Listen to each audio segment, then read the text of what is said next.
Hello, नमस्कार. कसे आहात सर्वजण? मस्त आहात ना? मस्तच राहा. सर्वांना सर्वप्रथम श्री स्वामी समर्थ. तुम्हाला सर्वांना आजचा दिवस खूप छान, आनंदाचा आणि आरोग्यदायी जावो. तर आज आहे मंगळवार. तर मंगळवारी मी पूर्ण देवघर साफ करत असते. तर देवांची भांडी वगैरे सगळं स्वच्छ करून घेते. तर दर मंगळवारी मी देवीच्या मंगल कलशाची नव्याने स्थापना करते. सर्वात अगोदर देवांची सर्व भांडी पितांबरीने स्वच्छ साफ करून घेते. कारण देवपूजा करताना सर्व स्वच्छ आणि नीट असावं असं मला वाटतं. देवाची भांडी घासत असताना मी अगोदर पितांबरीने घासून घेते आणि वरतून थोडासा साबणाचा हात फिरवते. त्यामुळे भांडे अजून चकाचक निघतात. तुम्ही बघू शकता किती चकाचक निघलेले आहेत भांडे. देवांची भांडी छान स्वच्छ घासून झाल्यानंतर लगेच मी देवांना स्नान घातलं. तर अगोदर मी सर्व देव एका ताटामध्ये घेतले. त्यानंतर देवांना स्नान घातलं आणि नीट पुसून जागेवरती ठेवलं. सगळं स्वच्छ आणि नीट झालं की आपलं देवघर खूप छान आणि प्रसन्न दिसतं.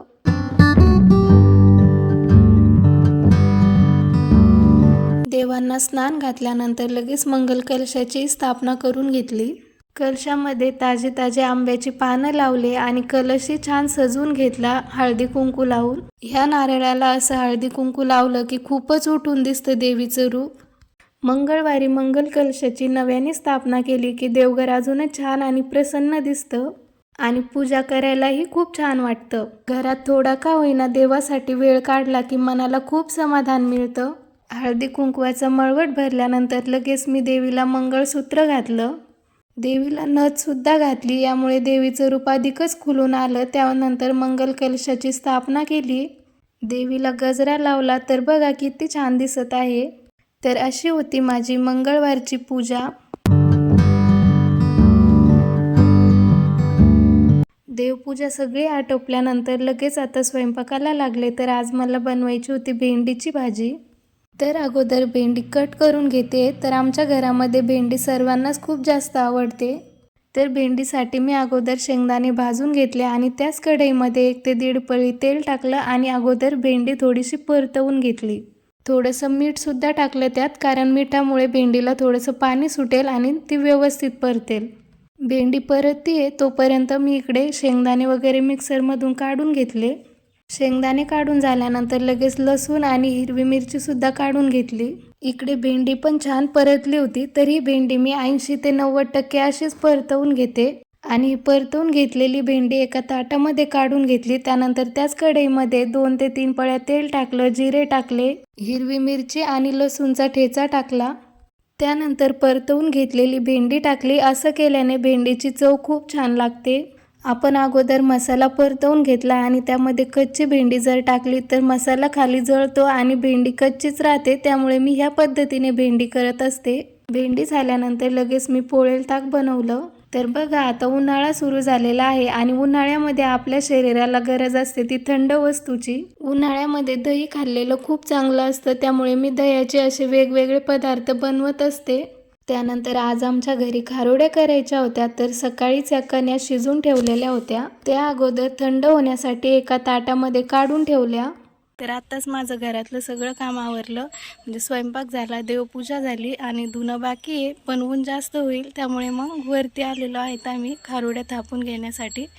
तर ऊन व्हायच्या अगोदर खारोड्या थापून घेऊ म्हटले एकदा आणि त्यानंतर मग बाकीचं काम आवरू. तर चला आता लगेच खारोड्या थापायला सुरुवात करू. 10 वाजलेले आत्ताशी, तरी सुद्धा एवढं ऊन पडलेलं आहे.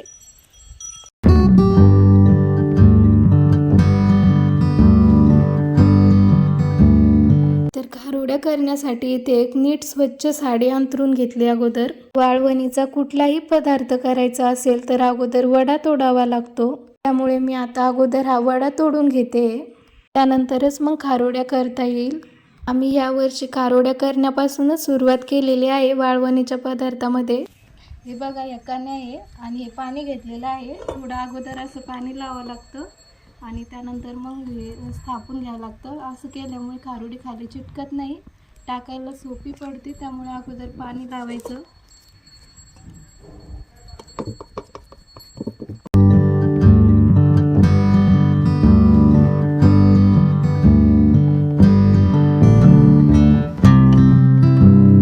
तर बघा अशा पद्धतीने खारोडी थापून घेतली आणि वरतून भरपूर सारी तीळ टाकली.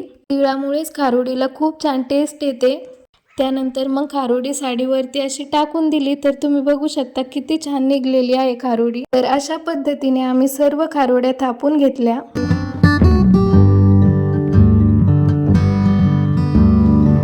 तर बघा आता सर्व खारोड्या थापून झालेल्या आहेत. तर आमच्या इकडे याला खारोड्याच म्हणतात. काही काही ठिकाणी याला बाजरीच्या पापड्यासुद्धा म्हणतात, पण आम्ही खारोड्याच म्हणतो. तर 2 तास लागले आम्हाला पूर्ण होईपर्यंत आणि ऊन तर भरपूर पडलेलं आहे. तर आम्ही 10 वाजता आलो होतो वरती, तर आता 12 वाजलेले आहेत. तर पूर्ण खारोड्या झालेल्या आहेत आता. तर अशा प्रकारे आजच्या सर्व खारोड्या थापून झालेल्या आहेत आणि आता अशा त्या छान उन्हात वाळत ठेवणार आहे. तर आजचा माझा मंगळवारचा दिवस असा गेला. तर तुम्हाला आजचा व्हिडिओ कसा वाटला कमेंटमध्ये नक्की सांगा. व्हिडिओ जर आवडला असेल तर व्हिडिओला लाईक करा, शेअर करा आणि चॅनलला सबस्क्राईब करा.